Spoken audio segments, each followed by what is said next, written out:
Voilà, donc petite vidéo de présentation du Doogee S88, le dernier né de chez Doogee. C'est un téléphone voilà, qui est sous les 300 € et qui se veut haut de gamme. Voilà, il y a quelques petits sacrifices forcément qui ont été faits sur les caractéristiques. Le capteur photo par exemple, tout en étant très bon, ne vaut pas ce que font maintenant les téléphones haut de gamme. Ensuite, au niveau donc des caractéristiques, par contre, il a un P70 et 6 Go de RAM avec 128 de ROM, autant dire on est vraiment sur quelque chose de très haut de gamme.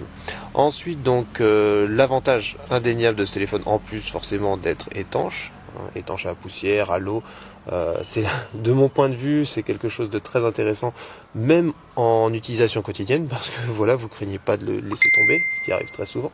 Bon, on verra plus tard. Ensuite, donc voilà, la qualité sonore, je vais me mettre en ne pas déranger, merci.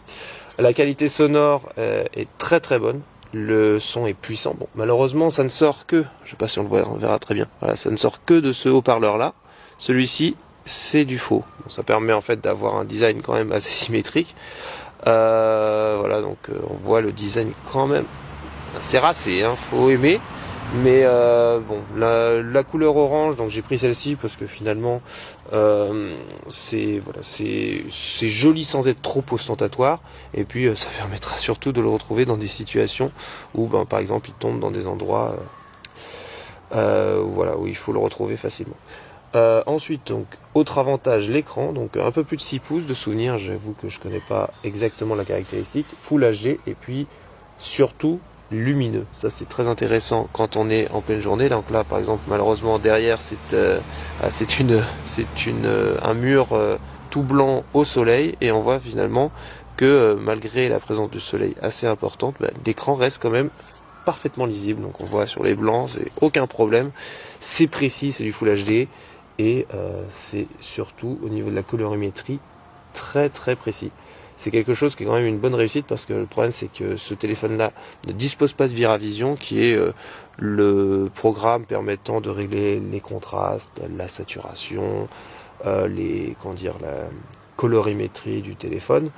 Et ça, malheureusement, celui-ci n'en dispose pas. Mais finalement, il n'y en a pas besoin, parce que de base, il est déjà excellent. Ensuite, au niveau des capteurs photo, donc ça, c'est un petit point à demi-teinte, je dirais, parce que le capteur frontal, aucun problème. D'ailleurs, pour ceux qui veulent utiliser le Face Unlock, j'imagine que c'est un point important. Pour le capteur arrière, donc il y en a 4. Un de très bonne qualité, donc le capteur principal ici. Et puis les deux autres, voilà, je dirais que c'est à oublier. Hein. Le capteur central, donc principal, c'est un 21 mégapixels, un capteur IMX, je sais plus combien, mais qui est 210 de souvenir, qui est un capteur qui commence un petit peu à dater, qui offre des photos qui sont nettes partout sur le champ. 21 mégapixels, c'est excellent pour pouvoir faire des photos très détaillées. Par contre, dès qu'on va un petit peu en faible luminosité, là ça commence un petit peu à peiner. Hein. Non, je sais pas si j'ai des photos là directement. Bon, ça sert à rien de montrer. Mais en tout cas voilà, donc on peut zoomer très très bien dans l'image, aucun problème. Voilà, donc par contre, dès qu'il y a peu de luminosité, là le bas blesse quoi. C'est déjà 800 ISO, c'est un petit peu limité. Là j'utilise moi de mon côté Open Camera, qui permet en fait de débrider tous les réglages, donc le réglage par exemple de la mise au point si j'ai envie, voilà, le réglage directement de la sensibilité ISO, la surexposition, la sous-exposition, la vitesse d'obturation, donc vraiment tous les réglages sont disponibles. La vidéo c'est du Full HD, donc bon, moi de mon côté j'aurais préféré de la 4K, mais bon, ça, voilà, donc on voit quand même que certains sacrifices ont été faits. C'est pas le haut de gamme, mais ça s'en rapproche. Donc ensuite, au niveau du multitasking, le téléphone, donc avec le P70 et les 6 Go de RAM, c'est d'une fluidité sans faille, quoi. Il n'y a absolument aucun problème, aucun ralentissement. Malheureusement, donc la gestion de la mémoire est pas super permissive, parce que voilà, de base, le téléphone utilise Android Go, et donc avec du Raspeed, malgré la demande de ma part, voilà, merci, la demande de ma part de rester, voilà, Speed, de rester désactivé ou l'activer en laissant certaines applications en tâche de fond. Malheureusement, certaines ne restent pas, donc ça veut dire qu'il y a une libération de la mémoire un petit peu trop poussée de mon point de vue. Alors bon, avantage, c'est que l'autonomie, elle reste grandement améliorée, parce que voilà, il n'y a pas d'applications qui viennent bouffer de la mémoire. Ensuite, bon bah, pas grand chose, quoi. Forcément, l'avantage principal, donc la batterie. 5 jours en utilisation continue sans aucun problème. Je pense que pour ceux qui utilisent le téléphone de manière un petit peu moins poussée, 1 semaine voire 10 jours sans aucun problème. Pour donner une idée, je l'avais laissé en veille.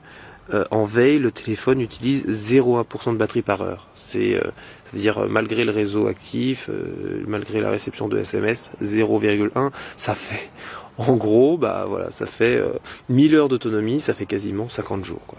Pas 50 jours, 40 jours quand même, c'est énorme. C'est vraiment juste incroyable, quoi. Donc forcément, bon, bah, le téléphone est beaucoup plus large, mais bon, c'est, on va dire, le revers de la médaille. Après, bon, c'est la plupart des téléphones maintenant, c'est l'outil principal. Beaucoup de gens ont quasiment toute leur vie sur leur téléphone. De mon point de vue, ça me gêne pas d'avoir un téléphone 1 cm plus large, si en plus ça lui donne une meilleure résistance et une utilisation dans tous les jours sans risque de le casser.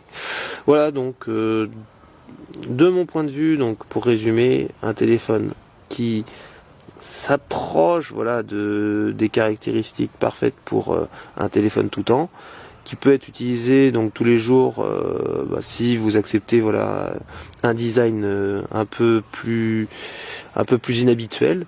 L'autonomie, voilà, le rend mais vraiment excellent, sans aucun problème. 5 jours, c'est quelque chose, voilà. Une fois qu'on y goûte, moi personnellement j'avais goûté ça avec le BV 9500, donc c'est un Blackview, un modèle concurrent, qui avait quasiment, voilà, tous les avantages de celui-ci, sauf le processeur qui voilà, était un peu à la peine par moment. Là, celui-ci voilà, retire ce petit problème-là. La qualité photo, même si elle n'est pas haut de gamme, s'en rapproche grandement. De mon point de vue, voilà, on est vraiment sur le téléphone qui fait presque un sans faute. Voilà, donc j'espère que je vous aurai aidé. Si vous avez des questions, de toute façon, il y a moyen donc d'envoyer un commentaire sous mon avis, et puis je répondrai voilà, dès que je reçois les messages. Au revoir.